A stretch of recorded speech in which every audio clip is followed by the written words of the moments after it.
जयतु जयतु सूर्यं सप्तलोकैकदीपम् किरणशमितपापक्लेशदुःखस्य नाशम् अरुणकिरणगम्यम् आदिम् आदित्यमूर्तिम् सकलभुवनवन्द्यम् भास्करं नमामि।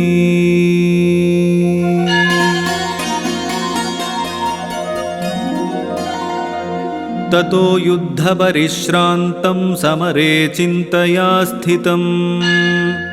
रावणं चाग्रतो दृष्ट्वा युद्धाय समुपस्थितम् दैवतैश्च समागम्य द्रष्टुमभ्यागतोरणम् उपागम्याब्रवीद्राममगस्त्यो भगवान् ऋषिः राम राम महाबाहो शृणु गुह्यं सनातनम्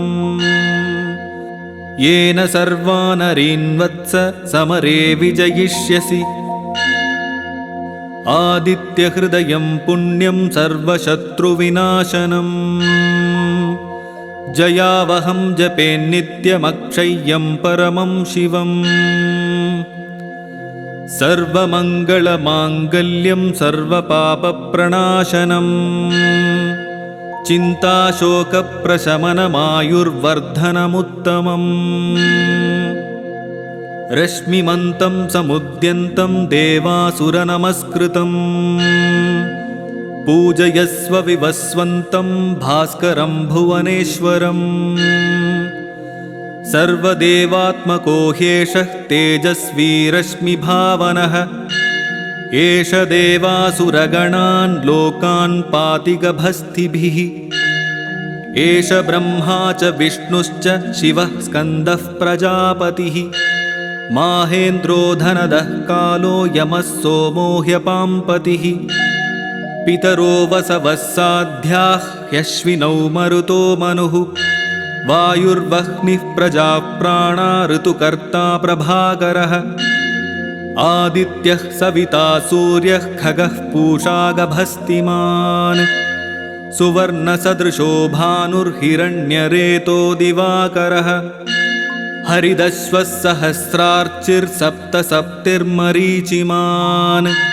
तिमिरोन्मथनः शम्भुस्त्वष्टा मार्ताण्ड अंशुमान् हिरण्यगर्भः शिशिरस्तपनो भास्करो रविः अग्निगर्भोदितेः पुत्रः शङ्खः शिशिरनाशनः व्योमनाथस्तमो भेदी ऋग्यजुस्सामपारगः घनवृष्टिरपां मित्रो विन्ध्यवीथिप्लवङ्गमः आतपीमण्डली मृत्युः पिङ्गलः सर्वतापनः कविर्विश्वो महातेजाः रक्तः सर्वभवोद्भवः नक्षत्रग्रहताराणामधिपो विश्वभावनः तेजसामपि तेजस्वी द्वादशात्मन्नमोऽस्तु ते नमः पूर्वाय गिरये पश्चिमायाद्रये नमः ज्योतिर्गणानां पतये दिनाधिपतये नमः जयाय जयभद्राय हर्यश्वाय नमो नमः नमो नमः सहस्रांशो आदित्याय नमो नमः नम उग्राय वीराय सारंगाय नमो नमः नमः पद्मप्रबोधाय मार्ताण्डाय नमो नमः ब्रह्मेशानाच्युतेशाय सूर्यायादित्यवर्चसे भास्वते सर्वभक्षाय रौद्राय वपुषे नमः तमोघ्नाय हिमघ्नाय शत्रुघ्नायामितात्मने कृतघ्नघ्नाय देवाय ज्योतिषां पतये नमः तप्तचामीकराभाय वह्नये विश्वकर्मणे नमस्तमोभिनिघ्नाय रुचये लोकसाक्षिणे नाशयत्येष वैभूतं तदेव सृजति प्रभुः पायत्येष तपत्येष वर्षत्येष गभस्तिभिः एष सुप्तेषु जागर्ति भूतेषु परिनिष्ठितः एष चैवाग्निहोत्रं च फलं चैवाग्निहोत्रिणाम् वेदाश्च क्रतवश्चैव क्रतूनां फलमेव च यानि कृत्यानि लोकेषु सर्व एष रविः प्रभुः येनमापत्सु कृच्छ्रेषु कान्तारेषु भयेषु च कीर्तयन् पुरुषः कश्चिन्नावसीदति राघव पूजयस्वैनमेकाग्रो देवदेवं जगत्पतिम् एतत्त्रिगुणितं जप्त्वा युद्धेषु विजयिष्यसि